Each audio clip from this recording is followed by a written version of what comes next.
Side में बेटा carbon और कार्बन के यौगिकों का अध्ययन करते हैं। किसका? स्पेशली हम कहे का कार्बन, कार्बन का मतलब सी तथा कार्बन के यौगिकों का अध्ययन करते हैं। हालांकि कक्षा 11 की क्लास है, लेकिन हम यहाँ पे 11 नहीं पढ़ाएंगे, कुछ आपको समझाने के लिए बेसिक चीजें पढ़ाएंगे। पहली डिफिनेशन इसमें होती है बेटा हाइड्रोकार्बन। कौन सा? हाइड्रोकार्बन।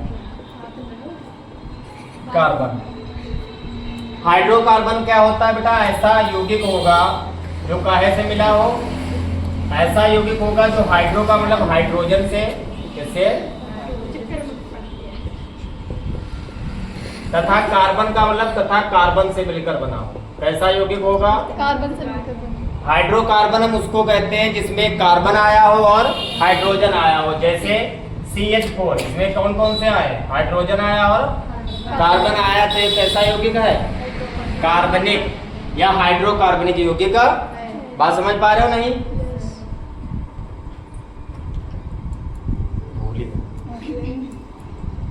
हाइड्रोकार्बन हो गया। हाइड्रोकार्बन होते हैं बेटा दो टाइप के, एक तो होते हैं संतृप्त, दूसरे होते हैं असंतृप्त। या हम कह सकते हैं हाइड्रोकार्बन दो टाइप के होते हैं, एक होते हैं एरोमेटिक,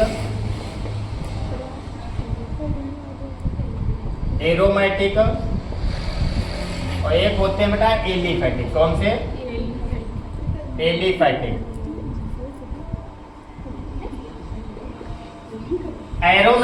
एरोमेटिक में वो हाइड्रोकार्बन आते हैं जो संरचना में हो। संरचना का मीन्स है जो चित्र में है, इसको यहाँ पर समझना बहुत अच्छी चीज है।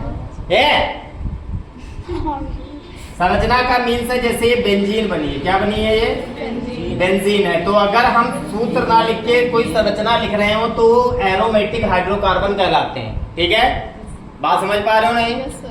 ऐसी कोई चीज जो क्या हो, संरचना में आ रही हो, संरचना जिसमें दी होगी वो एरोमेटिक हाइड्रोकार्बन कहलाएगी। और जिसमें सूत्र आएगा जैसे C2H5 आ सकता है, जिसमें सूत्र आए, क्या है बेटा? सूत्र। जिसमें सूत्र आएगा वो हमारे क्या कहलाएंगे?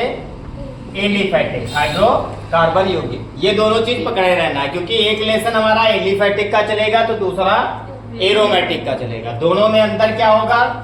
एक में सूत्र चलेंगे, दूसरे में संरचना चलेगी। बात समझ रहे हो नहीं? एक चीज बेटा और बेसिक का समझना, विशेष तो समझना नहीं है। तो ये लिखना चाहोगे? लिख लो हमारा वीडियो चलने क्या करोगे। एक तो हाइड्रोकार्बन को हम इस तारीख से व्यक्त करते हैं। एक टर्म और है, एक और होता है संतृप्त और असंतृप्त में भी हम व्यक्त करते हैं। एक तो हाइड्रोकार्बन के प्रकार होते हैं एरोमेटिक और एलिफैटिक, जो हमने तुमको बता दिया। एक और प्रकार बताएंगे हम आपको हाइड्रोकार्बन का, जो होगा संतृप्त और असंतृप्त। संतृप्त ये सब पढ़ा चुके हैं तुमको भी, ठीक है। संतृप्त में और बेटा असंतृप्त, ये सब ज्ञान हम बहुत पहले दे चुके होते हैं, लेकिन ये बेसिक ये है तो थोड़ा देना चाहते हैं। संतृप्त क्या होता है? संतृप्त में आता है अगर सिंगल बॉन्ड है। कौन सा? Single bond. तो सिंगल बॉन्ड मतलब एक डंडा खींचा हो। एक डंडा 2 इलेक्ट्रॉनों से खींचता है। कितने इलेक्ट्रॉनों से? 2 इलेक्ट्रॉन। एक डंडा कितने इलेक्ट्रॉनों से? 2। सेकेंड बात क्या है? संतृप्त यौगिक होगा तो एक डंडा हो। अच्छा, कभी कभी अगर कोई ऐसा यौगिक लिखा जिसके बीच में एक डंडा ना है तो ये मानना जाता है कि यहाँ पे सिंगल बॉन्ड है। समझ रहे हो नहीं? जैसे हमने भी CH4 लिख दिया था, यहाँ पे एक डंडा ना लगा रहा, तो ये पक्का है कि हर जगह का बॉन्ड है, सिंगल बॉन्ड है। यहाँ पे जहाँ पर संतृप्त होता है या सिंगल बॉन्ड होता है वहां पर sp3 संकरण है। ये भी याद रखना बेटा, संकरण बहुत ज्यादा जरूरी है इंटर में। ठीक है, तीसरी चीज बताओ क्या होते हैं? इसके ग्रुप को हम कहते हैं एल्केन ग्रुप। कौन से? Alkene group. कौन सा ग्रुप? 3 ग्रुप होते हैं एल्केन इन आइन। इनका सामान्य सूत्र बेटा CnH2n+2 होता है। ठीक है, सारी चीजें याद रखियो, सारा सब कुछ यह चलिए करें जो हम पढ़ा रहे हैं। असंतृप्त बेटा, असंतृप्त हम उसको कहते हैं जिसमें डबल बॉन्ड हो, जिसमें ट्रिपल बंद हो। डबल बंद होता है तो उसको हम एल्कीन कहते हैं। कौन सा? एल्कीन कहते हैं। जिसमें ट्रिपल बंद हो इसको एल्काइन कहते हैं। क्या याद ना बाबा? एल्कीन और एल्काइन, इसका सामान्य सूत्र CnH2n होता है और इसका सामान्य सूत्र CnH2n-2 होता है। ठीक है,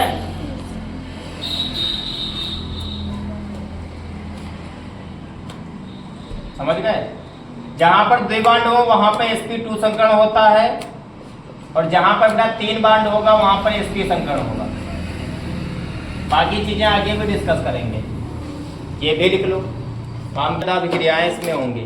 जिस तरीके से हाइड्रोकार्बन होते थे उसी तरीके से एक शब्द होता है हाइड्रोकार्बन व्युत्पन्न।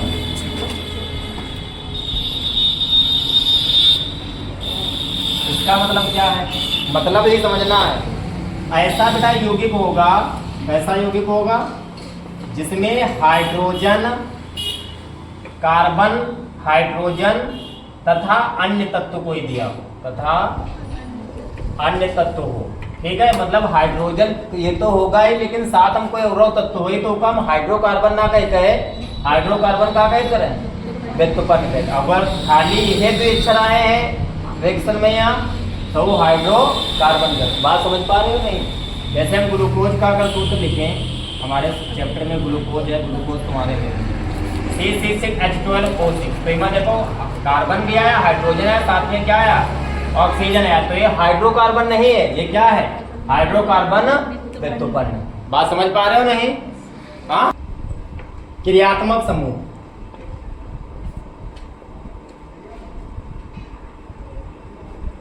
क्रियात्मक समूह को बेटा ग्रुप का मुखिया कहते हैं। जैसे परिवार का मुखिया होता है, इसी तरीके से क्रियात्मक समूह को मुखिया कहते हैं। ठीक है, स्पेशली तुम्हारे टॉपिक भी वह रहेंगे।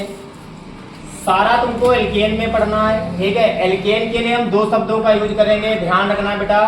एल्केन के लिए हम CH3 या हम बेटा C2H5, इन 2 का प्रयोग हम किस में करेंगे? स्पेशली एल्केन में। जब हम एल्केन ग्रुप लिखेंगे तो हम इसका प्रयोग करेंगे। अगर हमको एल्कीन का प्रयोग करना होगा तो हम CH2 डबल बॉन्ड CH2 का प्रयोग करेंगे। किसके लिए? एल्कीन के लिए। बात समझ पा रहे हो नहीं? एल्काइन का प्रयोग बहुत कम करेंगे, लेकिन अगर लिखना चाहोगे तो C से कर देंगे। ठीक है, तब तक के लिए ध्यान रखो कि इन दोनों का प्रयोग हम करेंगे। हम स्पेशली अभी एल्केन में बताएंगे। एल्केन गलत लिख गया है। ठीक है, अच्छा अब बात करते हैं बेटा क्रियात्मक समूह क्या होता है। तो इन्हीं के पीछे लग के जो पूरे अभिक्रिया को बदल देता है, अर्थात जो मुखिया बन जाता है, उसको हम क्रियात्मक समूह कहते हैं। जैसे हम एक उदाहरण से लेंगे, हम इसको बेटा R कह देते हैं, शॉर्टकट में इसको क्या कह देते हैं? एल्केन को R। ठीक है, हम R ही से लिखेंगे, चाहे ये हो चाहे वो। R का मतलब है एल्केन। ठीक है, बात समझ पा रहे हो नहीं? जैसे R में बेटा X लग गया, क्या लग गया? तो ये हेलोजन परिवार हो गया। कौन सा? पहला लेसन तुम्हारा यही है। ठीक है, अगर बेटा R में OX लग गया, क्या लग गया? तो ये एल्कोहल परिवार हो गया। कौन सा?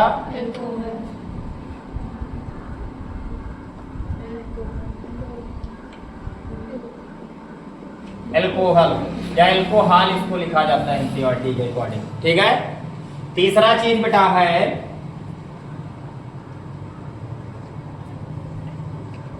सारे लिखा रहे हैं तो लिख लीजिए। R के साथ अगर CHO तो ये एल्डिहाइड हो जाएगा। क्या हो जाएगा?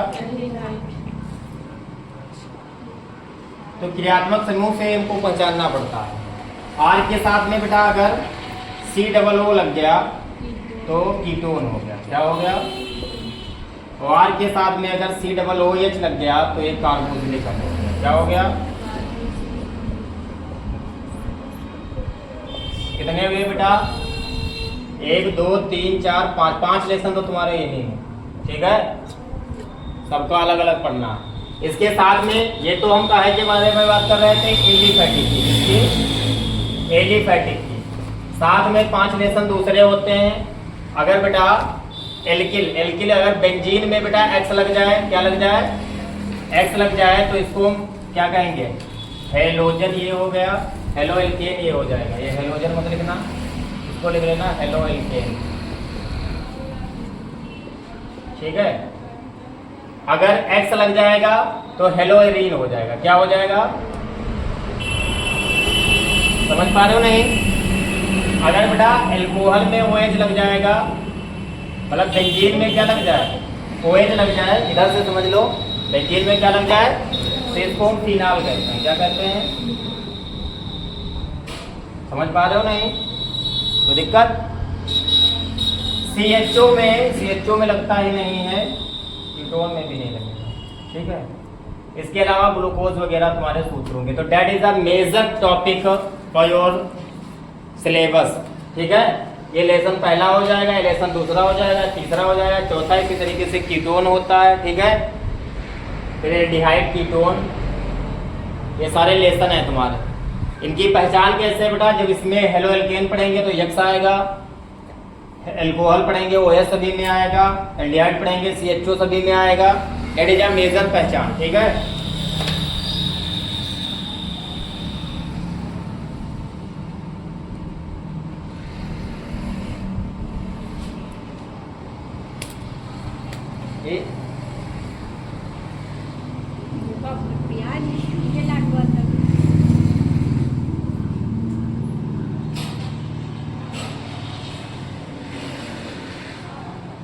पावन ना है हो याद आके तो पड़े थे, तो बहुत दिक्कत है। भावना सबके समझे थे। ये हमने आपको कार्बनिक रसायन का थोड़ा बहुत मोटा मोटा परिचय बताया है। ठीक है, कि क्या आपको पढ़ना है, क्या आपके सिलेबस में है, समझ रहे हो नहीं? एक चीज और बताएंगे बस, उसके बाद में आज फिजिक्स केमिस्ट्री में इतना ही रखेंगे। कल नेक्स्ट क्लास लेंगे, नया टॉपिक लेंगे। ठीक है,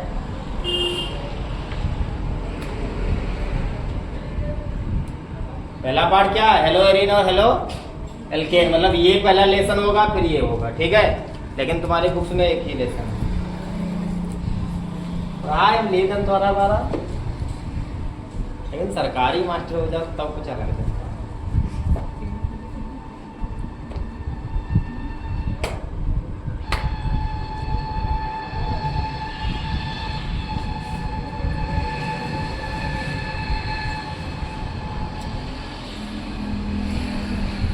थोड़ा सा बेटा और देख लो, उसके बाद में नोट कर लो। हमको लेसन में पढ़ना क्या होता है? लेसन में हमें सबसे पहले, जैसे हमारा ये टॉपिक है तो हमको इसका परिचय पढ़ना होगा। क्या पढ़ना होगा? सबसे पहले क्या पढ़ना होगा?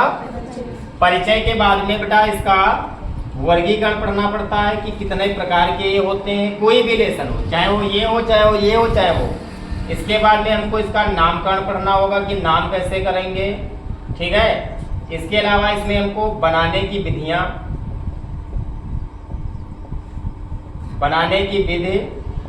ठीक है, इसके बाद में इसके रासायनिक गुण, फिर इसके बेटा भौतिक गुण,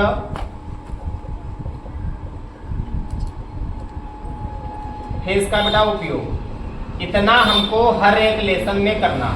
ठीक, कोई भी लेसन केमिस्ट्री सेकंड का चालू होगा, हमको इन सभी हेडिंगों से लेकर गुजरना पड़ता है। सबसे पहले परिचय, फिर वर्गीकरण, नामकरण, बनाने की विधियां, रासायनिक गुण, भौतिक गुण। अब इसमें बनाने की विधियों में 5-6 हो जाएंगी, रासायनिक गुण में 5-6 विधियां हो जाएंगी, तो लेसन बड़ा हो जाता है। ठीक है, बस इतना आपको नोट करना है।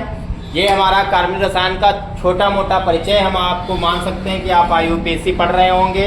हालांकि हम आपको IUPAC इसलिए नहीं पढ़ा रहे हैं क्योंकि बनाने की विधियां सभी में ऐड हैं, तो हम साथ ही साथ में सीखते रहेंगे बनाने की विधियां।